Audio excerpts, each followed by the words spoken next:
এই ভিডিওতে আমরা সি প্রোগ্রামিং এর আউটপুট ইনপুট ফাংশন সম্পর্কে জানব।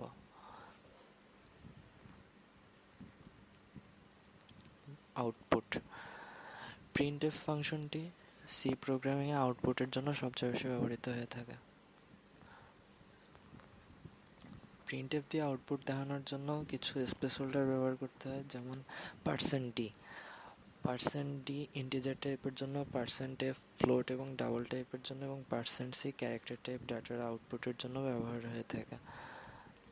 যেমন এক্সাম্পল দেখলে ব্যাপারটা ক্লিয়ার হবে। %d, i, তো এখানে %d ইন্টিজার টাইপ ডাটার জন্য এবং i হচ্ছে একটা ইন্টিজার টাইপের ভ্যারিয়েবল। এভাবে printf দিয়ে আউটপুট দেখানো যায়। একইভাবে %f দিয়ে ফ্লোট এবং ডাবল টাইপ ডাটার আউটপুট দেখানো যায় এবং %c দিয়ে ক্যারেক্টার টাইপ ডাটার আউটপুট দেখানো যায়।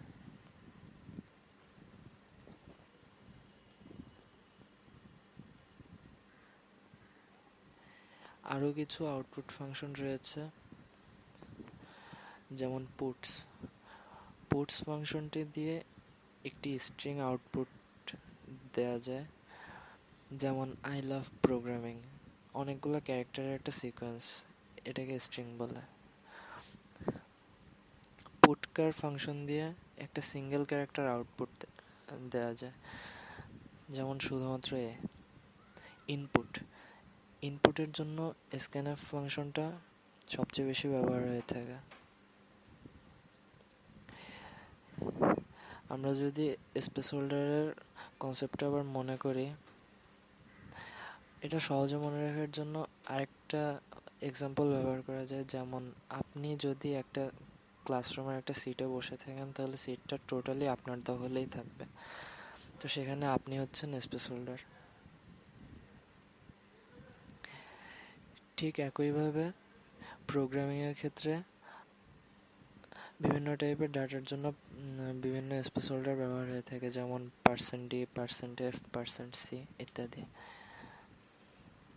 যেটা আউটপুট ফাংশনের ক্ষেত্রে দেখানো হয়েছে পূর্বেই। তো এক্সাম্পল দেখা যাক। এখানে %d এবং %i ব্যবহার হচ্ছে।